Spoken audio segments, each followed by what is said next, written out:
उतनौ सावते हड़मो सावार उतनौ आ मेनते उनी दोय लय आकादा। भारतीय कोआ जीवन हरारे परब पिहा और लायंग मेनेक परिवेश मुद्रे अडी गहिर सगई मेना मेनते उनी दोय लय आकादा। नेसा गणेश चतुर्थी रे परिवेश बांधव गणेश बंगा तैयार हुईलेन सावते उनी दो बिहार पोनत रेना पश्चिम चंपारण एलेकारिन थारू आदिवासी गाताक कोआ बरना परब रेना कथा हो उनी दोय लय तोरा आकादा। दारायकान 9 सेप्टेम्बर दो माचेत माहा लेकाते जाव सेरमा लेकागे मानाव हुआ। कोरोना आजार रेना मुहिम खातिर माचेत माचेतनी को नावा नावा एटकेटोड़े को पड़ाव हुई कान तकवा। उनको दो ओना अनाट को नापाय तेगे को पारमिया और नावा नावा होरा को ओका लेकारे अपनार हुआ ओना को पठुआ को सेणा होचोरे माचेत माचेतनी को दो दैको को थापन आकादा मेनते मानतान मारामुती दोय लय आकादा। दारायकान 9 आना फुरगल माहारे अपार अपिन जिलारे और एलेकारे फुरगल लड़ाई अक्ते चेद हुई लेना ओका लेकारे हुई लेना अकय को जीवी को आलाय लेआ दिसम लगिते अकय तीना दिन जिहल हुई लेन तकवा ओना को विषय पठुआ कोटेन साब राकाब लगिते उनी दो माचेत माचेतनी को लाहा हिजुए दु देला कावत कोआ। पठुआ को फुरगल लड़ाई रेना नागामिया ठाव करे इदी को हुआ। फुरगल लड़ाई विषय बाबते खंद्रोद होचो को हुआ सावते पठुआ कोआते अपान अपिन एलेकारे 9 हड़ फुरगल हुलगरिया को निया ओढ़े और बांखान गायन ऑल होचो को गानो आमेनते उनी दोय लय आकादा। आत्मनिर्भर भारत तैयार दिशा जोतम टोठारे के भारत दो अपनारा जंगाते तिंगु केटे लगिते पूरा पतियावाते सामांग से लहा चला हुई रेना कथा मानतान मारामुती दोय लय आकादा। कोरोना आजार रेना मुहिम खन भारत दिसम दो राड़ा दुगे हुआ ओना दिशा सानाम कोगे 2 गज रेना फराक और मास्क हरग हुई ताकवा मेनते हो मानतान मारामुती दो पुष्टव सहित लय तोरा आकादा। दारायकान सेप्टेम्बर चांदोना पुइलु माहित हिलो खन दिसम जाकात रे एतहब लगिद अनलॉक 4 पुन खेप रेना ओना अनलॉक रे केंद्र सरकार दो आरहो 3 गान छड़ एमो रेना कथाय छटिया राकादा। पोनत को खोज लेखान दारायकान 9 सेप्टेम्बर हिलो खन तेखार तेखारते मेट्रो रेल को चलाव दाड़ेया। दारायकान 5 सेप्टेम्बर धाबी स्कूल को दो बंदोगे ताहेना। तबे सायकाड़ा 9 हटिंग माचेत माचेतनी को आते ऑनलाइन ओलो पढ़ाव लगिद पोनत को दो हे साय को एम दाड़ेया। कंटेनमेंट जोन रेना बाहरे मेना स्कूल कोरे 8 चानाच खन 12 चानाच मेने क्लास 9 खन 12 रेन पठुआ को खोज लेखान इंगा तपात को ऑलबेल परमिशन हताव काते 21 सेप्टेम्बर तायम स्कूल रे चलाव काते माचेत माचेतनी को परामर्श को हताव दाड़ेया। केंद्र सरकार सला बांग गालमाराव काते कंटेनमेंट जोन बाहरे रेना एलेका करे पोनत सरकार और केंद्र होतेते शासन खान एलेकारिन सरकार को दो नावा काते लॉकडाउन दो बांग को हुकुम दाड़ेया मेनते हो लय आकाना। पोनत सरकार दो कालीघाट थाना रेनी ओसी मानतान शांतनु सिंह विश्वास दो पोनत रे नावा बेरेद आकान पुलिस कल्याण परिषद रेनी नोडाल ऑफिसर लेकाते को बहाल के दिया। ओना परिषद दो कोलकाता और पोनत पुलिस दफ्तर खन 12 हड़ काते मारते किन ताहेना मेनते नवान्न पाटा खन लय आकाना।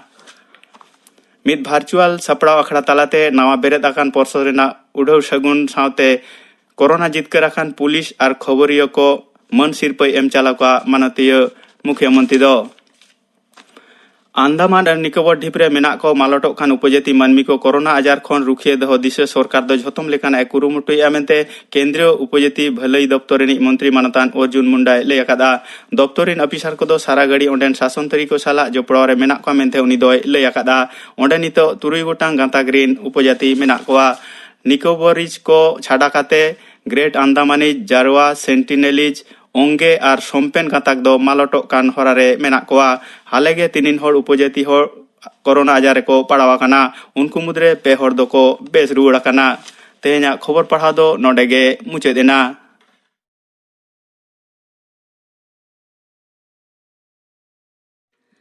आकाशवाणी कलकाता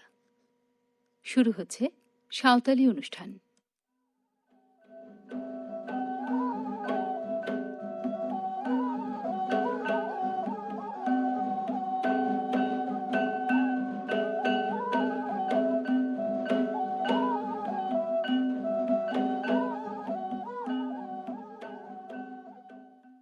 आकाशवाणी कोलकाता रेया गीतांजलि उछन तालमा खन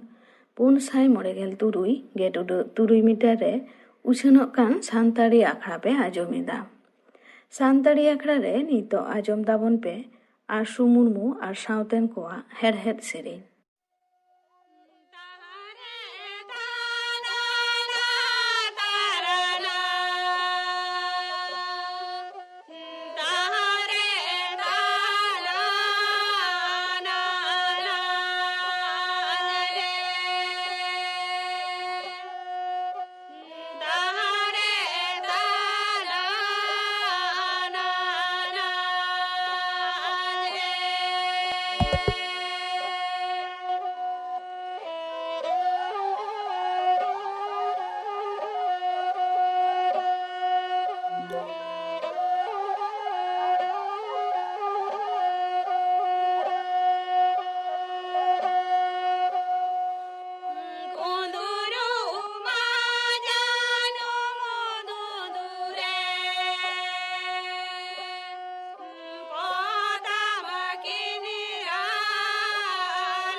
baha khonang bhaw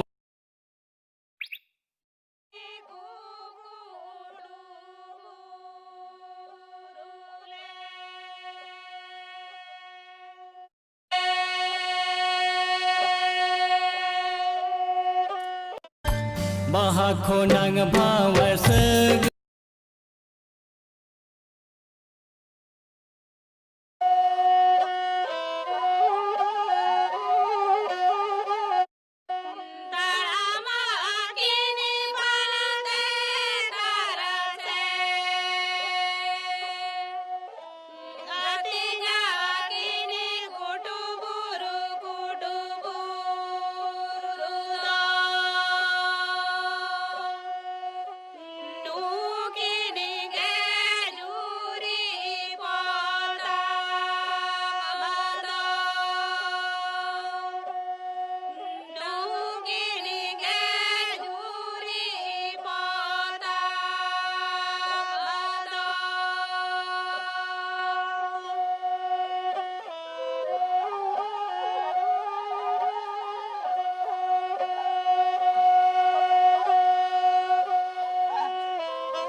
Arsu Murmu और सावतेन कोआ हेरहेद सेरेñ पे आजम केद ताबोना। नुआ तायनम आजम ताबोन पे सानताड़ी पार्सी रे एटा पार्सी रिया अरसं। नुआ साताम बाबद प्रोफेसर सनत हासदा साव कुपुली रपड़। कुकली रे दो परिमल हेम्ब्रम। सानताड़ी पार्सी रे एटा पार्सी रेना अरसंग नोआ बाबते गालमाराव लगी तेहेñ सानताड़ी आखड़ा रे नेवता होई कना विश्व भारती जेगेर विद्यागार रेना सानताड़ी विभाग रिनिज प्रोफेसर मानतान सनत हासदा गमके आले पाहटा खन जोहार जोहार जहाँ कथा लई होइना सानताड़ी पार्सी रे एटा पार्सी रेना अरसंग नोडे एटा पार्सी लईते ओका ओका पार्सी बन बुझा मेन दो नोडे एटा पार्सी मेनते दो अबो आड़े पासे जहाँ पार्सी को मेना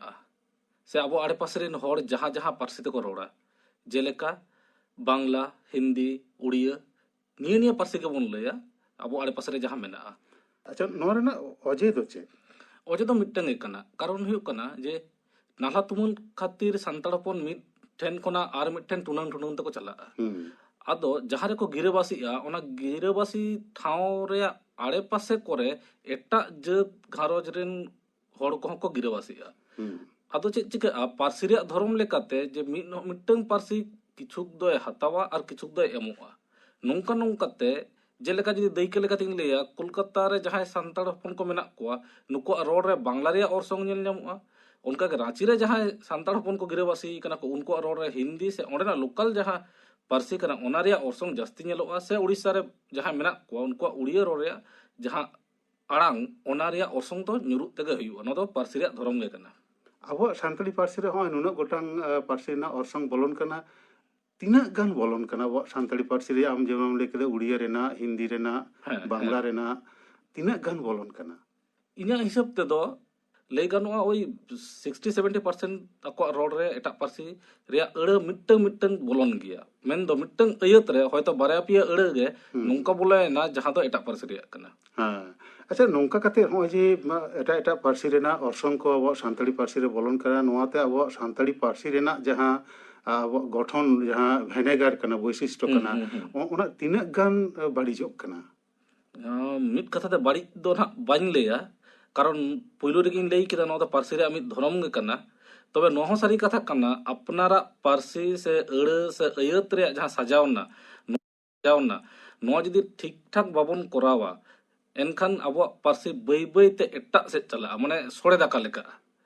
जे सानताड़ी रोड रोड ते बांग्ला बोलायना से हिंदी बोलायना से उड़िया बोलायना अदो निफुट जिनिसटा दो उनंग मोज साइज दो बांग नेल ᱧᱟᱢᱚᱜ ᱚᱸᱰᱮ ᱫᱚ ᱥᱮ ᱱᱚᱝᱠᱟ ᱠᱤ ᱦᱩᱭᱩᱜ ᱠᱟᱱᱟ ᱟᱵᱚᱣᱟᱜ ᱟᱹᱲᱟᱹ ᱢᱮᱱᱟᱜᱼᱟ ᱥᱟᱱᱛᱟᱲᱤ ᱛᱮ ᱢᱤᱫᱴᱟᱝ ᱥᱟᱵᱟᱫ ᱢᱮᱱᱟᱜᱼᱟ ᱮᱱᱛᱮ ᱨᱮᱦᱚᱸ ᱮᱴᱟᱜ ᱯᱟᱹᱨᱥᱤ ᱨᱮᱱᱟᱜ ᱥᱟᱵᱟᱫ ᱟᱵᱚ ᱵᱚᱱ ᱵᱮᱣᱦᱟᱨᱮᱫᱟ ᱱᱚᱝᱠᱟ ᱠᱤ ᱧᱮᱞᱚᱜ ᱠᱟᱱᱟ? एकदम ᱧᱮᱞᱚᱜ ᱠᱟᱱᱟ बांग बाडाय कातेत से बाडाय कातेत गे से हिड़िंग कातेत रेहो उनका व्यवहारक कना जेलेका इन दुमको सेरा कथा जदि लैया ओडे को ले थोड़ा गान कई तुलुंग से कटिक तुलुंग मादा को ले लेदा ओडे को लेदा थोड़ा गान को लई केदा हिंदी रेना हिंदी रे ऑर्सों अच्छा अब आदि होड़ गेसे बोन लेया टाका पैसा बोन लेया मेनकान काउडी दो खूब कम बोन लेया অথচ বাডাय हबन बाडाया मेना हो मेना ताबोना माने लई गानोआ नोआ दो आबो अपना हेवा रे तिंगु कना ठीक आबो बोलचाल रेना कथा करे साबाद करे आबो तहन तुलुज हो एटा पार्सी रेना जहां जहां पोनत रे मेना बोना ओना पोनत रेना पोनतारी पार्सी रेना साबाद को आबो बोन व्यवहार एदा होय जे आबो पार्सी रे ओनकाना ऑर्सों को बोलन कना आबो पार्सी रे ओका ओका ठन बोलन कना साबाद रे आयत रे वाक्य गठन रे से रणर रे ओका ठन जास्ती बोलन कना आमा हुदिसते जास्ती दो आयत रे बोलन कना वाक्य गठन रे कारण हुयुग कना आड़ांग खना अड़े और अड़े खना आयत तैयारक कना अदो अड़े रे जदि एटा पार्सी रे रोड बोलना तो आयत दो आज आज तक आयत ओने माने बदल तबादुआ अच्छा मिटांग बारे गान जुदी दैकम एम तबना आयत रे एटा पार्सी रेना आयत बोलो कना अब सानताड़ी पार्सी रे जेलेका थोड़ा गान पुइसे उधार इमन में नो नुकाना कटिक काउडी गोड़ो इमन में नो होयतो लई दाड़े किया मेनखान इन बइन लई लेदा अच्छा नोडे जलका इन आरो मिटन कथा नित गिन लई केदा होयतो कथा इन लई केदा नो के डेटा पार्से रे ऑर्सों गे कना बांग्ला रे ऑर्सों कना नो नुकाना अडिगान अब यात्रा दो बोलन कना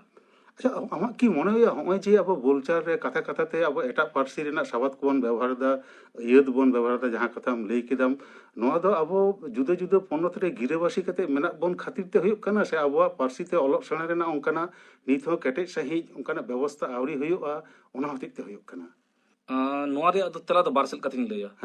बोले मिद दो हुयुग कना जहां पोनत रे मेना बोना ओना पोनत रे पार्सी रे ऑर्सों दो हिजुग गया नोआ दो जहां लेका ता बाबन आटो साबिक कना नो दो मेनखान अबो जदि साहेत चर्चाय रे जदि मेद लुतुर रे साहेत बोन चर्चाया अनोलिए को जदि उनका को ओला जहां रे एटा पार्सी रे ऑर्सों बांग ताना से अड़े रे ऑर्सों बांग ताना निफुट सानताड़ी पार्सी रे अड़े जास्ती खन जास्ती को व्यवहार और ओलोक पढ़ाव तलाते नोआ रे मिटन बुट्टे जदि तैयार गानोआ तबे नोआ रे अनार दो कमो ताबोना और रोड रो तहन गया मेनखान साहेत रे जन आलो तहन मा कारण साहेत रे तहलेन खान साहेत खना बय बय ते सावता सेट परम ओना दो अच्छा होय जे नोंकाना साबाद को बोलन कना सानताड़ी रे आम की मनेया किछु साबाद दो अबो अपनार हुयो तबोना आबार आदम साबाद दो अबो बोन बागी गिडिया नोंका की आमा कखनो मने हुयो एकदम मने हुयो कान तिया जेलका नितो मिटा नवा टेक्नोलॉजी उडुक कना मोबाइल नोआ रे सानताड़ी दो जदि बाबन पांजा तबे के भागिया नोआ दो नोंका के बोन हतावमा अच्छा नोंका मी बार अड़े दो तहन के जहां झतो पार्सी रे के जतो पार्सी व्यवहार दा को मेनकान जहां अबो जेलका आरी चली लाय लाक्चर शुधु निये बारे अड़े रे कथा इन लेदा नोआ किन अड़े किंतु बय बय आडी जगह आड इदिक कना कारण बाको व्यवहार दा रीति नीति गोट कदा से उनकान आरो मिट रकम जहां लई गोट कदा से लाक्चर बांग कते कल्चर लई गोट कदा माने रोड रे किंतु ओना बाय हिजुक कना तो ओना अबो तक जास्ती का तना चर्चा रे लगती कन तबोना अच्छा होय जे अबो पार्सी अबो बोन लई दाबोन रिपोर्ट सही जियर दो हुयो तबोना जहां का आमुम लई किदा अबोगे नोरनी दाई कना बोन भागे खान अबोगे दाई कना बोन ना बाड़ीजो कन खान अबोगे दाई कना बोन त निफुट सानताड़ी पार्सी जियर दो ना पांथा दो चेक होय दाड़िया नो तो एकदम इया निजरा कथा इन लैया ओड़ा खना गे नोआ रे एतब दो उचित कना ओड़ा खना मेन दो गोगो बाबा से आर ओड़ा रे जहां को मेना कोआ नुई जे कटिक कटिक बाबू को मई ताको सला सानताड़ी ते जदि को रोड़ा तबे नोआ बोन दोहो दाड़ेया आर बांखान सलम लटमक गे ताबोना अनोलिए को दो ओकालेका अंगीबार होई लग कना अनोलिए को दो ऑलबेल तलाते माने जहां रे निफुट सानताड़ी अड़े मेना ओंडे जनो निफुट सानताड़ी अड़े के व्यवहार मा हानि नेट खना धार आगु कते अड़ दो आलोबन व्यवहार मा परिवेश तिना दाई कना होय जे पार्सी सलम लटम रे परिवेश रे ऑर्सों दो तहन गया मेनखान नोंका हो अडिगान नेल हुई केना जे दिकु तला मिटन ओड़ा संताल कना को मेनखान उनको संताल ते को रोड़ा दिकु ते बाको रोड़ा आरो नोंका रोड नेल हुई केना जे मिट्टन आतु रे 10टी ओड़ा रे 7टी ओड़ा मेना कोआ दिकु और पिया ओड़ा मेना को सांताड़ नेलोक कना उनको सांताड़ गिद्रा सांताड़ी बांग रे कते दिकु तको रोड़े दा अजे तो चेक ओजे दो हुयुक कना ओड़ा रिन होर ठीक मतो बाको गाइड दड़िया को कना गिद्रा को बाको गाइड दड़िया को नते इnya निजेरा मत तिन लई किदा कारण आयो बाबा खुना मारांग गुरु दो नो धरती रे चिली हनु को आयो बाबा जेलका होर को उदुगा उनका गिद्रा ओना होर तको डाहरा अजे अब नौकान अड़ को अगुई दाबन एटा पार्सी रेना ऑर्सोंग बोलन कना जहां अड़ दो अब पार्सी दो बानुआ नौकाना सबात को बोलन कना अच्छा नुआ को दो अब बोन अपनारा से ओना रेना दो नवा सबात बोन तैयारा एकदम इnya मोने रे कथा दो जहां नवा अड़ को से सबात को हिजुक कना ओना उनका गेबन हतावमा जेलका इन मिठनी ले लेदा से मोबाइल टेलीविजन से ज्यामिति कम्पास पेन पेंसिल नोना को जहां मेना नो तो तहन नोंका गे नवा कथा आलो बन सिरजन मो नवा को दो मन नौकाना किछु किछु सबात को दो अब बोन अपनार दाड़े अब अपना दड़े मेनखान नेलोक कना किछु किछु क्षेत्र रे नौका हो नेल बड़ा कना होय जे एटा सबात को अब बोन व्यवहार एदा बोन मने में बांग्ला सबात मिटांग अब बोन व्यवहार एदा बोन हताव एदा बोन मिटांग बांग्ला सबात अब बोन हताव एदा से हिंदी सबात अब बोन हताव एदा से उड़िया सबात अब बोन हताव एदा नेलोक कना अडी जायगा रेगे ओना ओना सबात दो अब विकृत काते अबवा सबात लेका दे बोन व्यवहार दैकल काते जेमन स्टेशन ना इंग्रेजी शब्द कना स्टेशन अब जखन बोन सान्ताड़ी बोन येइदा व्यवहार दाबन स्टेशन बोन लेइदा आरो अडी जगह स्टेशन को मेता स्टेशन हको लेइदा को जेमन आरहो नोंका लेइ गानोआ साब्यस्त ना तो बांग्ला सबात कना साब्यस्त ओना साब्यस्त सबात जखन अब सान्ताड़ी रे किछु किछु हर बोन अगुई दाबन ओरे दो अब विकृत काते बोन व्यवहार दाबन सायबस्त नो को ओइ जे विकृत काते बोन व्यवहार दा नो तो एकल बाय ठीक नो दो एकदम बाय ठीक कारण नोते जतो खना मारा जिनिस हुयुक कना प्रतिटी पार्सी रे अपना एक मन तहना मन एमो लागती कना मन बोन एमा ओनाते ओना पार्सी रे मन बांग मन खाटोक कना और अबो पार्सी रे मन दो बाय मारांगो कना अबो हो खाटोक कना माने आम ले तबनम जहां एटा पार्सी ना सबात जखन बोन हताव दो ओना तो उनका के बोन दोय विकृत काते दो बांग एटा रकम माने लई काते दो बांग उनका के बोन दोय मा नोंका जदि बोन अपनार दाड़िया आमा की मन होय अब पार्सी किसड़ो हां किसड़ो आरो नोडे आरो मिटन दैका लई सानिन कना अडिगान आयमा अनलिया गमके को ऑल रिंग नेल कदा गहले टुड लगाव कते संताड़ी कोरन रे मिटन को चेष्टायदा जतो टन नेहर दया कते उनका दालबन कोरावमा जहां मेना ओना गबन हतावमा जुदी अबवा अड़े मुरई रे ओना अड़े बानु खान नवा अड़े हताव तो असुविधा बानुआ मेनखान ओना अड़े विकृत काते अपना अड़े मुरई रे सामाव दो मिटन मूर्खामी छाड़ा चला बांग कना अडी अडी नपाय कथम लेके तबोना प्रोफेसर हसदा होय जे अलांग गलमाराव दा संताड़ी पार्सी रे एटा पार्सी ना ऑर्सोंग नोआ गलमाराव तो नोडे गेलांग मुचदा अडी अडी सरहाव हसदा गमके तेहि संताड़ी एकरा रे सेटर कते होय गनगना कथा कुम लेके तबोना चिलका कते अबवा पार्सी रे एटा पार्सी ना ऑर्सोंग बोलन कना चिलका कते एटा पार्सी ना सबात को अब विकृत कते अबवा पार्सी रे बोन व्यवहार दा नोआ को दो लग बांग कना होय लग बांग कना नोआ ते दो मन खाटोक कना जहां कथम लई केदा नो दो अडी सारी कथा कना निफुट संताड़ी सबात गबन व्यवहार मा जहां बानु तबोना ओना दो एटा अगु दड़े अपन असुविधा बनो मेखन उनका गेबन दोहय अडी अडी सरहाव तेहिया गलमाराव दो नोडे गेलांग मुचेद एदा मा आले पाटा खन जोहार जोहार सान्ताड़ी पार्सी रे एटा पार्सी रिया ऑर्सोंग नुआ साताम बाबद प्रोफेसर सनत हासदा साव कुपुली रपड़ पे आजम के ताबोना कुकली रे दोय ताहे काना परिमल हेमब्रम नीतो आजम ताबन पे मिनती सोरेन और साउतेन कोआ लागरे सेरेन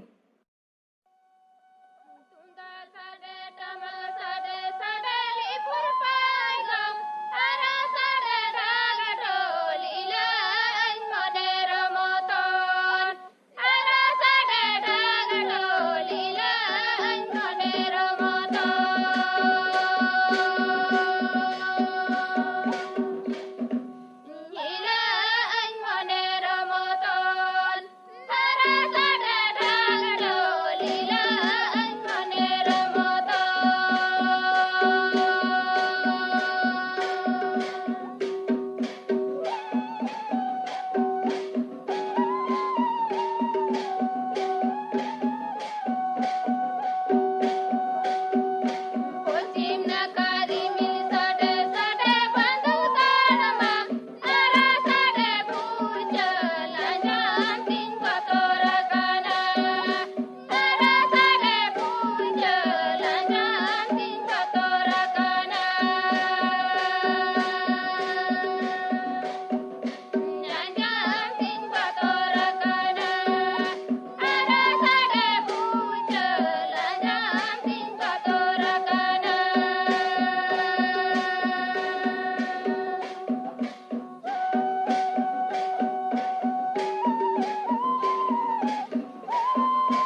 ᱢᱤᱱᱚᱛᱤ ᱥᱚᱨᱮᱱ ᱟᱨ ᱥᱟᱶᱛᱮᱱ ᱠᱚᱣᱟᱜ ᱞᱟᱜᱽᱲᱮ ᱥᱮᱨᱮᱧ ᱯᱮ ᱟᱸᱡᱚᱢ ᱠᱮᱫ ᱛᱟᱵᱚᱱᱟ᱾